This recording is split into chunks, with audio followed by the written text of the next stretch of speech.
Dalam waktu dekat, ibu kota Indonesia akan pindah dari Jakarta ke Kalimantan.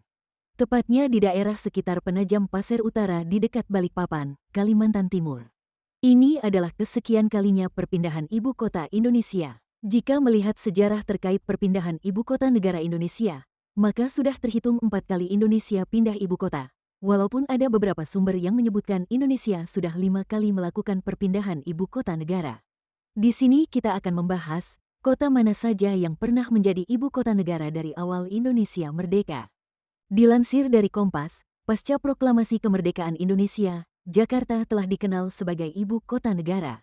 Secara de facto, Jakarta menjadi ibu kota negara pasca proklamasi kemerdekaan Indonesia dilaksanakan di kota ini. De facto dalam bahasa Latin adalah ungkapan yang berarti pada kenyataannya atau fakta, atau pada praktiknya. Dalam hukum dan pemerintahan, istilah ini mengacu praktik yang sudah terjadi. Meski hal tersebut tidak diakui secara resmi di mata hukum, baru pada 1961, Jakarta menjadi ibu kota negara secara de jure, berdasarkan penetapan Presiden Nomor 2, tahun 1961 JO dan Undang-Undang PNPS Nomor 2, tahun 1961. De jure adalah ungkapan yang berarti, berdasarkan atau menurut hukum. Perpindahan ibu kota negara saat itu terjadi dikarenakan masalah keamanan dan kedaulatan.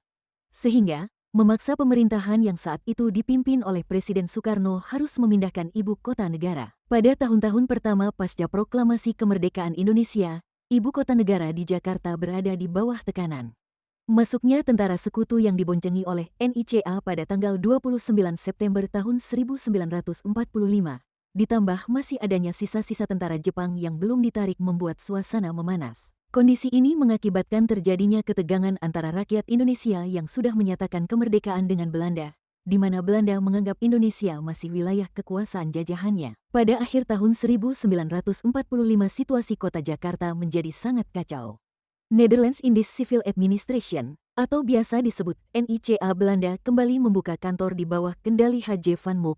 Belanda bersikeras menguasai ibu kota Republik Indonesia ini kembali.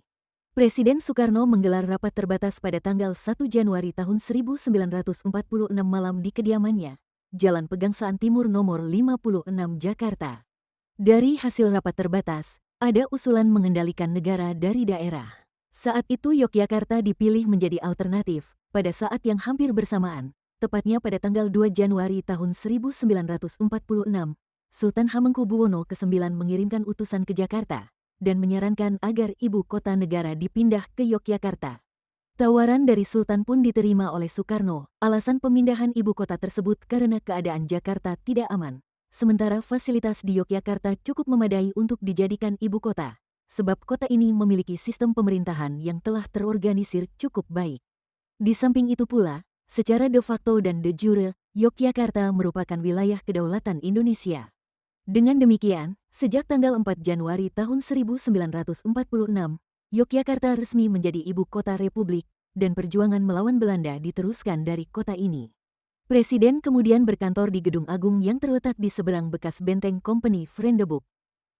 Jalannya pemerintahan ibu kota negara di Yogyakarta berlangsung hingga jatuhnya Yogyakarta pada agresi militer Belanda. Dan akhirnya kota Bukit Tinggi yang berperan sebagai ibu kota negara setelah Yogyakarta diduduki Belanda, terhitung Desember tahun 1948 hingga Juni tahun 1949. Sebelumnya, Bukit Tinggi telah berstatus sebagai ibu kota Provinsi Sumatera yang diputuskan pada tanggal 9 Agustus tahun 1947. Saat itu, kota Bukit Tinggi ditunjuk sebagai ibu kota pemerintahan darurat Republik Indonesia, atau PDRI, pasca Yogyakarta jatuh ke tangan Belanda pada agresi militer Belanda II. Hal itu diputuskan pada rapat mendesak pada tanggal 19 Desember tahun 1949 yang dilakukan oleh Kabinet di Yogyakarta yang menghasilkan keputusan penting yang tercantum pada pesan kawat. Pesan kawat tersebut kemudian dikirimkan kepada Syafruddin Prawiranegara, Menteri Kemakmuran Republik Indonesia yang berkedudukan di Bukit Tinggi, serta Mr. Maramis dan 2 tokoh lainnya yang berada di India. Selanjutnya pada Mei tahun 1949, Indonesia dan Belanda menyepakati Perjanjian Rumroyen, yang salah satu isinya mengembalikan pemerintah Indonesia ke Yogyakarta. Pada tanggal 6 Juli tahun 1949, Soekarno dan Hatta kembali ke Yogyakarta. Syarifuddin Prawiranegara pun mengembalikan mandat sebagai pemimpin pemerintahan darurat sehari setelah pengakuan kedaulatan dari pemerintah Belanda sebagai hasil dari Konferensi Meja Bundar atau KMB pada tanggal 28 Desember tahun 1949. Sehari setelah pengakuan kedaulatan dari pemerintah Belanda sebagai hasil dari Konferensi Meja Bundar pada tanggal 28 Desember tahun 1949, rombongan Presiden Soekarno kembali ke Jakarta. Perpindahan ibu kota kembali ke Jakarta ini tertuang dalam Undang-Undang Dasar Sementara tahun 1950, dalam pasal 46 yang menyebut, pemerintah berkedudukan di Jakarta, kecuali jika dalam hal darurat pemerintah menentukan tempat yang lain. Dengan demikian secara otomatis fungsi Yogyakarta sebagai pusat pemerintahan Republik yang berlangsung selama kurang lebih 4 tahun sudah berakhir.